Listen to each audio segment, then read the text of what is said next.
everybody. Today we are discussing, it's Simply Nerdy, by the way. Today we're discussing a review of a game that just came out last week, a DLC to a very popular game, Doom, my shirt right here, Doom, the Dark Ages Revelations. So if you've been living under a rock, you probably don't know what Doom is, but to run it through in real short sequences, in 2016, id, or ID, some people call them, we'll call them id Software, developed a reboot for the Doom franchise.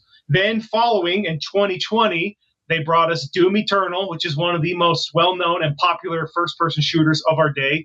And then last year in 2025, we got Doom the Dark Ages. And we were promised right from the start, people like me who bought the Platinum Bundle, that we were going to be given a free DLC. Now, the DLC wasn't free, but it was free for people who reserved it. And we've been waiting. And the DLC was announced less than a month ago, or roughly around a month ago. We were shown it. It's called Revelations, and it was released last Tuesday. So we didn't even have to wait really a month for this thing to come out. It was, here it is, get ready. And questions were there. People were wondering, is this thing going to deliver? And all I could tell you is, wow, this was a DLC. It has created quite a stir within the Doom community. Massive positive stir. And both Jacks of Stelf here and myself have beat it. So we're going to briefly talk about that for a minute. So do you have any thoughts there, Jack? Ooh, I mean, I'm not as big of a Doom fan as you, but I've definitely played all of the new Doom games. Actually, I never played any of the old ones. I should play the first one, on like a pregnancy test or something, because it can be played on anything, on my maybe on my fridge or something, a toaster. But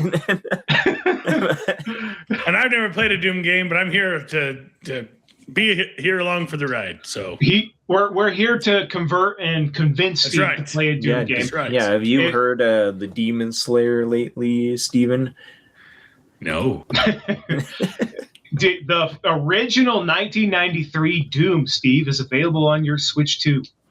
So we're gonna have to get you to play one Doom game. Okay. Yeah, not just your Switch. Your Switch is way too complicated to play that game compared to what they have out there playing it. I think they got like some type of bacteria to play it right now. Like, I'm not probably put it on an atom at this point. It's I think it holds the record for being the one game that has been, compatible and put on some type of electronic device. And when he said play it on a pregnancy test, that's not an exaggeration. That's a real thing. Oh, yeah, that's right. They did say that. Yes, that's literally happened. I forgot about that. Dang, man. That's cool. 1993. So think about that. That's 33 years. We've come a long way because Doom Revelations, the new DLC, good luck playing that on anything that's really not a high-end console or computer right now. And that's right. When we're talking about this game that's being able to play on everything, the one thing that id Software is so good at is their optimization. These games, man, these recent Doom games, Doom Eternal, Doom the Dark Ages, it doesn't seem to matter how many monsters and demons you're fighting and how much is going on in the screen, how much is blowing up, how many bullets you're shooting, whose throat you're ripping out, literally. The game just runs seamlessly smooth the entire time. It's absolutely impressive.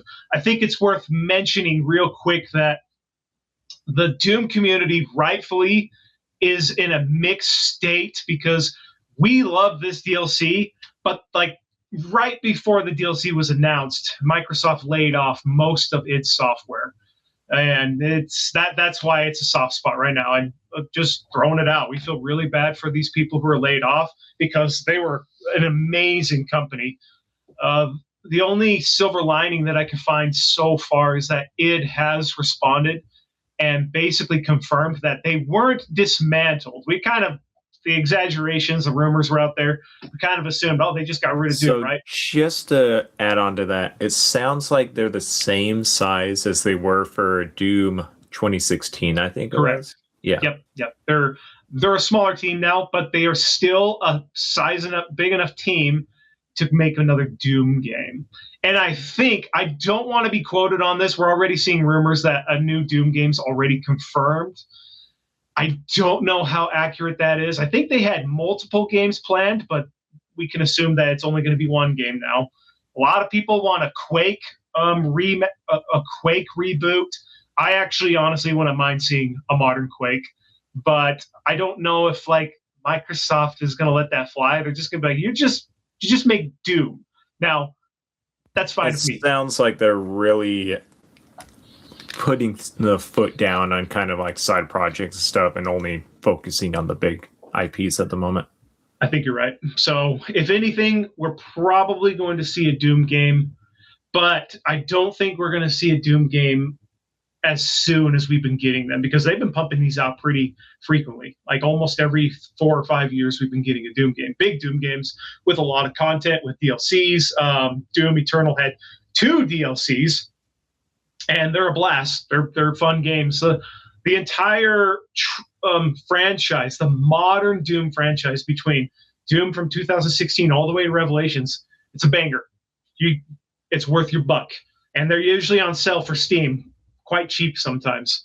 So with all that said, let's talk about... Also check out Battle.net, because it was recently only $20 on Battle.net, where it wasn't on Steam. Oh, thanks for bringing that up. I completely forget that it's on Battle.net. I wonder Battle. if his sale is still up. I think it's gone by now, but that's where I got Doom, because I played it on Game Pass. But I was like, I'm not... Don't play anything too on Game expensive Pass. now. Yeah, for real, dude. Game Pass is crazy. Game Pass. It was almost criminal that I could play Doom, beat it, and everything, and then just stop Game Pass for like $5. Yeah, I remember last year. It was like a steal. So, like literally. No, you're not kidding. So, I'm a big enough Doom fan that. Right. I'm a big enough Doom fan that I'm just going to buy every Doom game that comes out on default. I don't even look at the reviews. In fact, this review of mine is the first review that I know of. Personally, I didn't watch any reviews for this game, because when Revelations came out last Tuesday, I took work off and I sat down for 7.5 hours and beat the game. I spent all day playing that game from beginning to end. I'm not the best Doom player. I will tell you that right now. You want to watch these pro players play out there? They're playing with all the sliders turned all the way up and down on these super insane difficulty runs. I play on Nightmare setting with the shield, the block turned down, and the dodge turned down. So I'm playing on a hard difficulty. I do consider myself a pretty good player, just nowhere near what those pros are doing. Let's just put it that way. But I played it all day. I couldn't stop. When the credits were rolling, I was super impressed, super happy. And the best part, the game isn't even over when you beat it. They intentionally left a lot of end game content for players like me who want a little bit more of a challenge, who want a little bit more of the lore, all that stuff. Everything is back there. So the game itself, as a DLC, gives you quite a bit to keep playing. So what'd you think when you played it, Jack? I really enjoyed it, because the one thing I should have done that Lake said he did was just keybind the shield block and the spears, whatever you call it, just a spear thrust or swing, I guess you'd say. Swipe. Like, I think it's okay. Swipe or swing, but yeah, I should have keybinded that to the same key as the other one, because it was throwing my muscle memory off. I don't know how I still had muscle memory like a year later, but I did. So yeah, if you're playing it, that would be the one thing I would say, is just put the swipe and the shield parry on the same keybind so you can use both weapons. Yeah. What he's talking about is, particularly, there was a bug early in this DLC that didn't give you the bindings for the spear. The spear is the new alternative weapon to replace the shield. So Doom: The Dark Ages, what makes it stand out from all the Doom games, is that it introduces a shield that allows blocking as part of a main core piece of its combat mechanics. And believe it or not, it's really fun. I love the blocking system. The guns are still in there. The glory kills are kind of there. Some people are a little turned off because they're like, I want glory kills. Glory kills are in this game, just not as frequent. Id Software kind of listened to hardcore players who play so much that it kind of gets a little tedious when you have glory kills constantly. Tedious even for me, to be honest. No, well, perfect. Yeah, you got Jackson here, who's more of a casual Doom player, and he says it gets tedious. And Doom: The Dark Ages, most of the time when you're finishing off a demon, you're like kicking them or punching them, and then or shooting them, and they're still blowing up in beautiful bloody fashion. But the glory kills, when they do happen in this game, they're really good. Like very detailed, very violent. The game is to the core. I love the glory kills when it's the elites and he like pulls out their heart. Yeah, pulls their heart out, looking at it, and they're like trying to get. They're it like back. reaching out for their heart, and then they blow up. Like, yeah, it's the game is the game Calm is down. Doom. I see Steven down there like, what? So if anybody, let me, before we rate the game, let me give these few tips here of why Revelations is creating such a buzz. So Doom: The Dark Ages is, in my opinion, a fantastic game. There are Doom fans out there, though, that personally feel it was too much of a different direction from Doom 2016, Doom Eternal. And so you kind of have this weird split within the fan base. Some like 2016. I would say the majority likes Eternal. And then what's growing, a growing fan base is really starting to love Dark Ages. But it's very different in a way. Doom Revelations quite literally kind of married all three games together. Most of the stuff that people really love about 2016 is kind of a gritty story. And I don't want to put too many spoilers out there, but if anybody's familiar with the Praetor suit, I don't know if that's being pronounced correctly, the Praetor suit, you're going to want to play this game if you're a fan of the suit from 2016. But yeah, but it also really gives you a perspective of why the Doomslayer wakes up in 2016 so angry. This game, as far as a narrative and the lore goes, is probably one of the best in the franchise.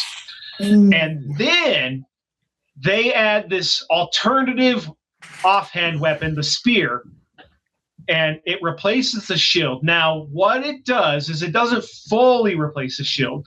You swipe the spear to parry, causing initially the same thing that the shield does when it blocks, but then it also gives you some type of meat hook ability, so you can fly through the arena like the meat hook in Arena, and it also gives you dash twice. So for those who are obsessed with Doom Eternal combat, guess what? Revelations was made for you.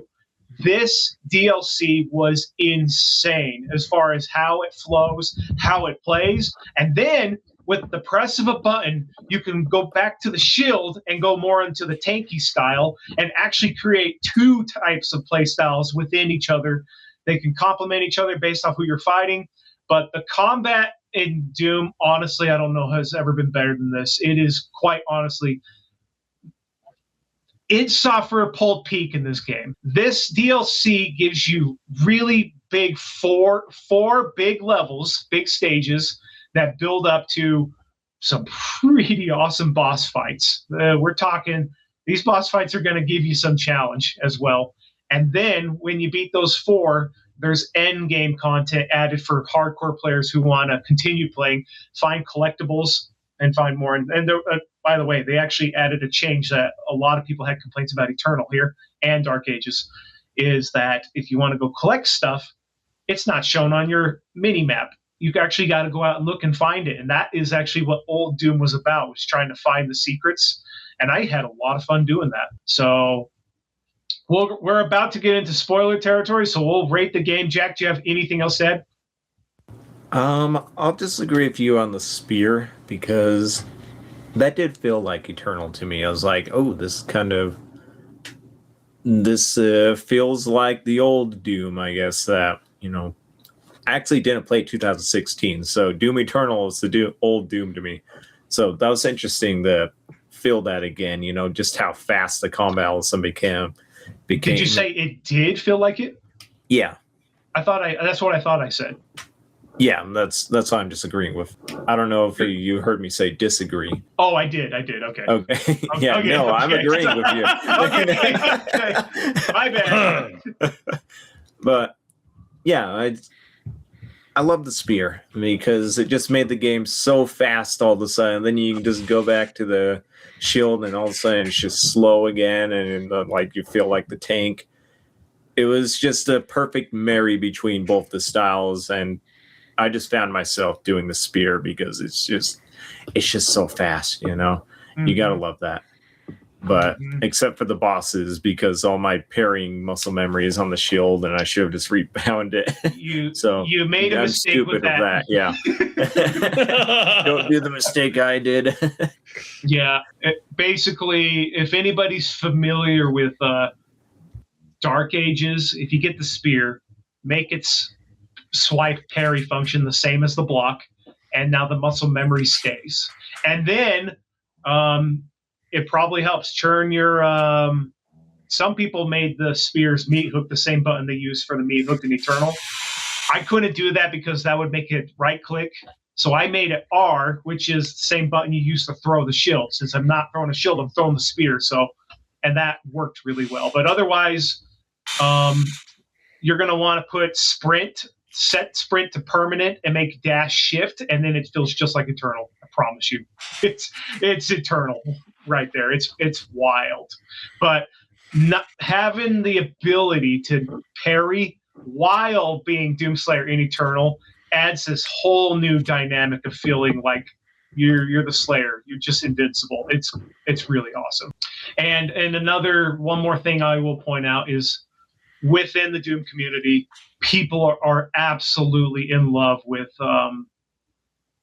I can't remember who composed the music. It just left my tongue. I think it's Finishing Moves. Finishing Move.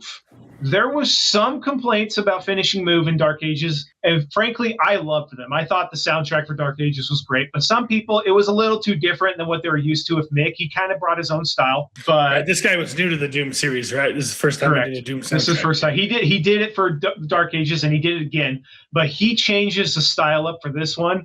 And needless to say, a lot of the music in this game is grabbing tunes and older pieces from music from the original Doom. Man. Yeah, and combining it with a much harder metal. Like the metal in this game, this Revelations, is hard. It's heavy. And there's even a song that uses the whole screamo thing, one that I'm aware of.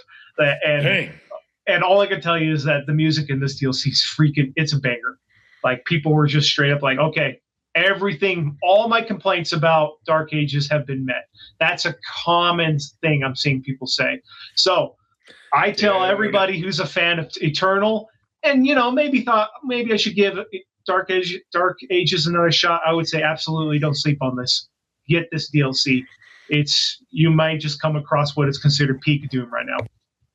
So yeah, I would say that for me it's past Eternal, at least for the soundtrack. Oh, that's huge right there. There you go. Big. So I guess we'll go right into that doesn't mean I hate Mick Gordon, Mick Gordon. You can like Mick Gordon and still like Finishing Moves, He had nothing to do with the management and stuff. I very much agree with that, and I tried telling people that, like, it's okay. And Mick Gordon wasn't the first to make music in Doom, and Finishing Move won't be the last either. Exactly. Always going to be. Yep. So let's go straight to how we would rate this game. The score. Yes. The score. I have my spreadsheet ready for both of you. So this is weird because sometimes I always feel like we should almost put DLCs in a different category, but whatever. We're just going to give it a score. Honestly, it was really hard for me to decide because we rated Doom: The Dark Ages last year, and I gave it a 9.5, almost perfect. Doom Revelations. What? Do you know what I gave it? Because I completely forgot. I don't remember what you gave it. I think you gave bring it up. I remember. Oh. I guess it's literally the Dark Ages. We have no idea. I don't know what it is. Ages. So I had to think about a few things. One, okay, story. I think story here was one of the best we've seen in Doom. Two, the levels, the mechanics, the combat loop. Honestly, it doesn't get better than this. Music, wow. Visuals, right behind me. This comes from the bone level called Osius. I hope I'm pronouncing it correctly. One of the coolest stages in the entire franchise, in my opinion. For the first time, I felt like I was in a painting of like a disturbed Swiss artist. Yeah, like this stuff belongs in a Quake reboot, man. So, oh man, visuals, combat, story, music. Oh my gosh! And I'm still playing it. The extra content they added, I'm giving it a 10. I think this is dang. So there you go. All right. Well, 9 out of 10 for me. I figured that puts this DLC with the Simply Nerd panel a 9.5, which is a really good score. Good score. Dang good score. Like I said, this might be the best first-person shooter we're going to have in years. Go play this game. It is every bit as awesome and cool and challenging and fun as it can get. This game is just incredible. So. Well, you're selling it to me. Dang it. Yep, I know. Hopefully. This whole review is to make you buy it, Steven. It's working. It's working. I'm wondering, I'm going to ask you guys something. When do you think we may get an announcement for the Switch 2? Considering that they made such a great game and Microsoft laid everyone off, I don't know. Because Doom that's Eternal, a good question. Yeah, Doom Eternal did come to the Switch later. I wonder if we're going to see something similar. I really hope so. Yeah, maybe they'll be like a deluxe edition. They'll come in like a year or something. Ooh, release both of them together. That would be. That's probably when I would buy it. Usually what happens with these. Okay, yeah. Because we know that the Switch can do a game that's built off of ray tracing. I probably would just tell you, Steven, to buy it on a PS5 though or something. Yeah, he's not wrong. We will get into that later. I cannot see the Switch 2 running it. I'm with you on this. Well, even though, to be fair, they did a good job with Doom Eternal on the Switch. Yeah, so. I'm just thinking I can't see it like at a solid 60 FPS. No, I can't. I honestly can't. So I need the 60 FPS. So maybe I'll get on PlayStation. But yeah, that's a I topic. would just say get on PS5 we're gonna have or later computer. Get it on the PlayStation 5. I would say the same. I would tell you honestly, get it on the PC, but I don't know if you can.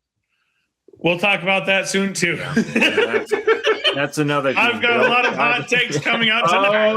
Okay, all right. Yeah, that's another thing. Anyway. Don't buy this game if you don't have a card that can do ray tracing. That's fair. The entire engine is built off of ray tracing. Yeah. Yep. So now, FYI, if you're still tuning in, we're going to go into a brief spoiler section. There's not much to cover, so we'll talk about that there. But we'll talk briefly about what made this game unique in the whole Doom trilogy. And that was they actually had these really brief segments that were basically original Doom, but put into a modern view. So here's a fun little fact for you. When id began making Doom 2016, let's say it's 2014, 2013, a few years before 2016, they had a game mostly built. And it was basically going to be like a weird Doom. Like, I'm just not feeling it. It was going to be called Doom 4. It's going to be a direct sequel to Doom 3.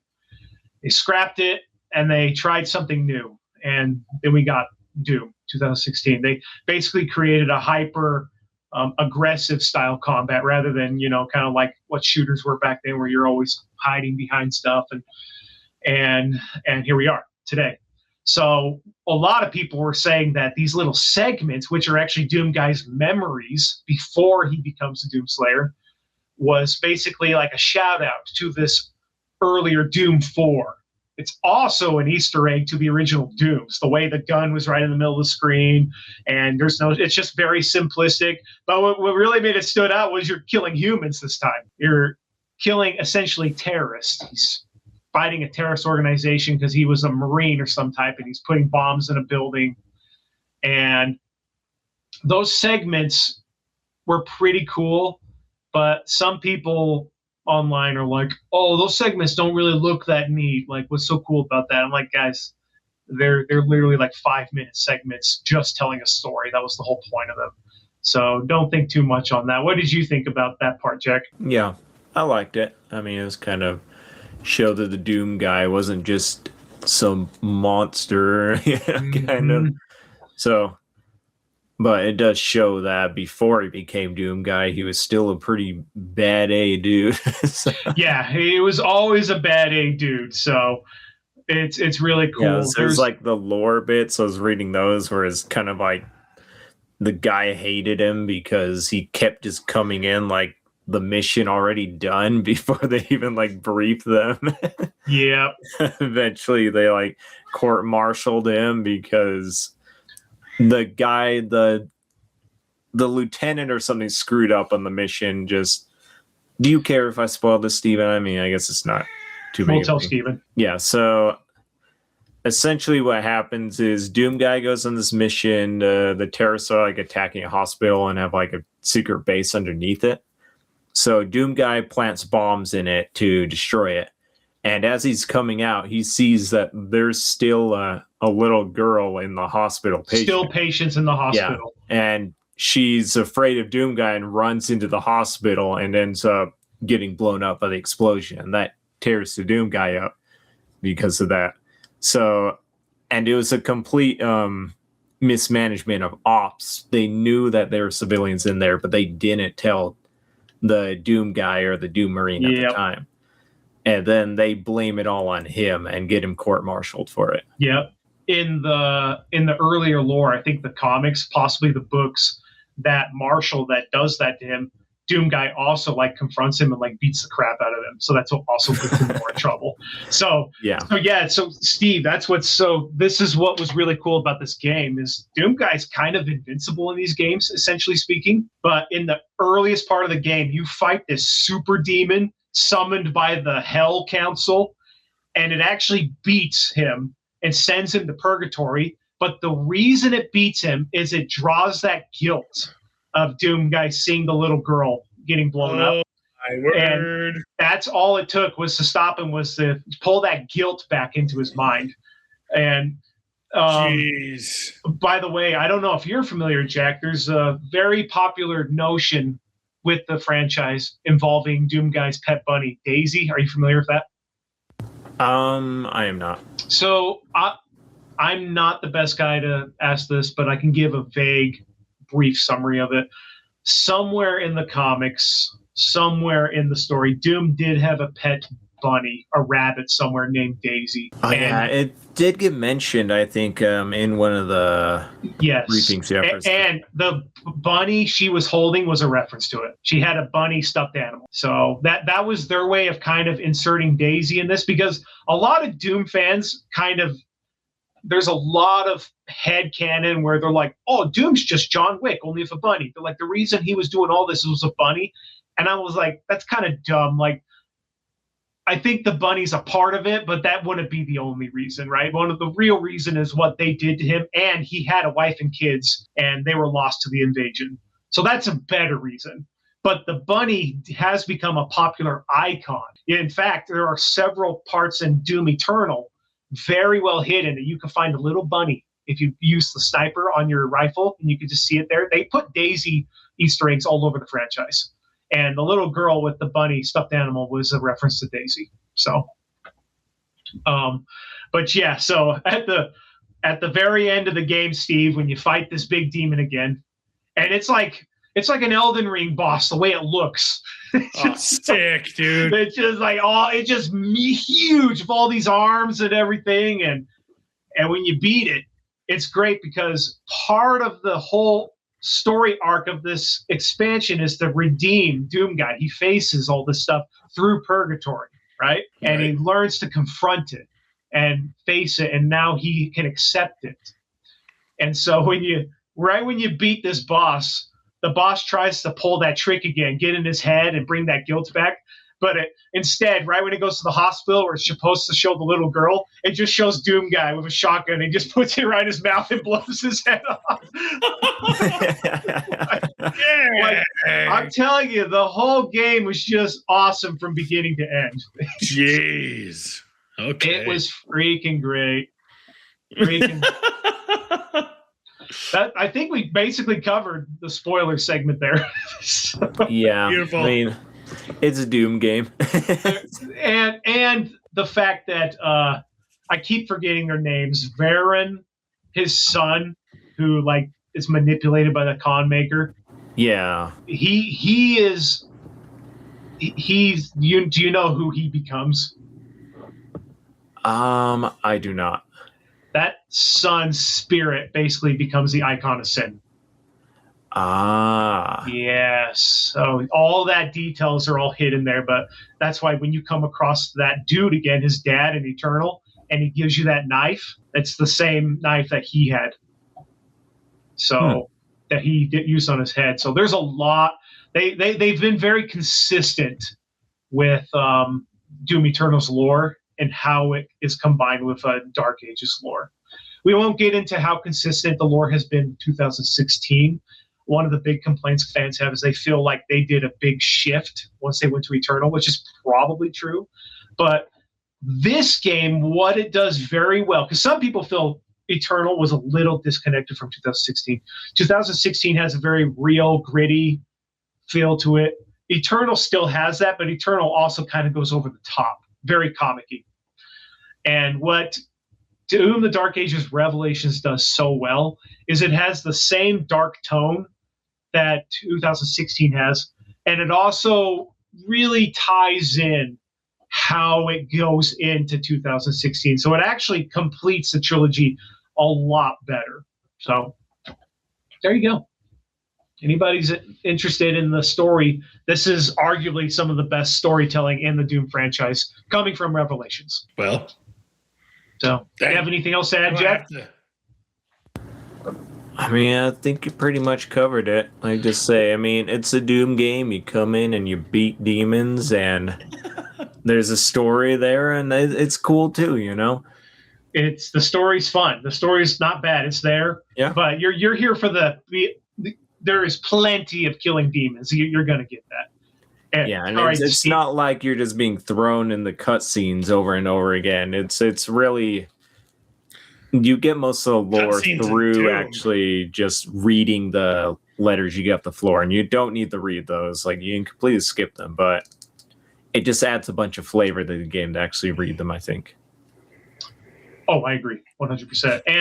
And it's been probably stated earlier, but I'll say it again. And luckily, the Doom fan base agrees with me. There was a small group of people who did not like the fact that Doom Guy took off his helmet in Eternal. And I still see that complaint on Twitter every once in a while. He was better like Dredd when he didn't take his helmet off. I'm like, Doom Guy originally had no helmet. Never did in the beginning. Yeah, that's true. Like, please stop. His head was plastered on the bottom of the screen. Exactly, it's right there. B, I will say this. It's an interesting topic to bring up, so we'll talk about it. I was not a fan of the Praetor suit, personally. And I know some Doom fans are going to be like, what? I didn't hate it, but to me, it just looked like id Software was like, we need to create something that gives the reminiscence of Halo. That's kind of how I felt. Doom Eternal comes along, and wow, they make his suit 10 times better, in my opinion, because they reveal his biceps. They add this over-the-top comic appeal to it, and it does have a different style than Master Chief. Finally, okay, great. Then Doom the Dark Ages comes, and they add the spikes, they add the medieval stuff, then they add the cape, and I'm like, you know what? Doom Guy finally has his own flavor of suit, right? There you go. But now Revelations comes, and we have so many references. One, he basically is wearing something that He-Man would wear. Yes. Or Conan the Barbarian might be a more appropriate reference. But Doom Guy's design, his face, his hair color, everything, is a clear reference to Guts from Berserk. And I don't know if you're familiar with Guts, Steve, but I know Jack is, and most Doom fans are. If you ask me, a reference to having Doom Guy look like Guts is way cooler than making him another Master Chief. There's just no contest. But with all that said, the Praetor suit comes back in this game, and they add a little bit of the Dark Ages flair to it because it has the chainmail under it. This game made me like the Praetor suit more. So there you go. This was the game to really just kind of put it all together. It's just really cool. So, but yeah, it sounds like the studio just freaking nailed it. They really did. They really did. People are going to talk about this trilogy in 20 years the same way people today talk about Halo 1 through 3. This was the definitive first-person experience for this decade. And they delivered it. Now, that's not to say there weren't some really good first-person shooters that also came out at the time, but Doom really changed the genre. It originally created the genre. Doom is what gave us basically what made it popular. Doom wasn't the first-person shooter, but it's what brought it. And Doom Eternal revitalized the boomer shooter indie scene. It literally quite honestly brought it back. And so shooters haven't been the same. And Doom the Dark Ages not only drew upon Doom Eternal's combat while taking the strengths of Dark Ages, but it found a way to marry them. And so people are calling this arguably one of the best shooters ever made, easily. So id Software completely nailed it.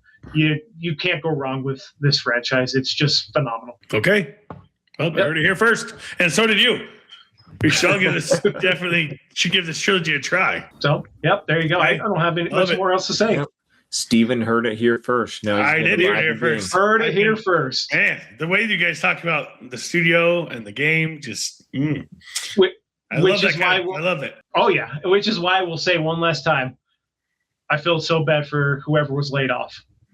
All you people who just so you know, everybody that put their time and effort into this game, it wasn't wasted. We love this. This game is incredible.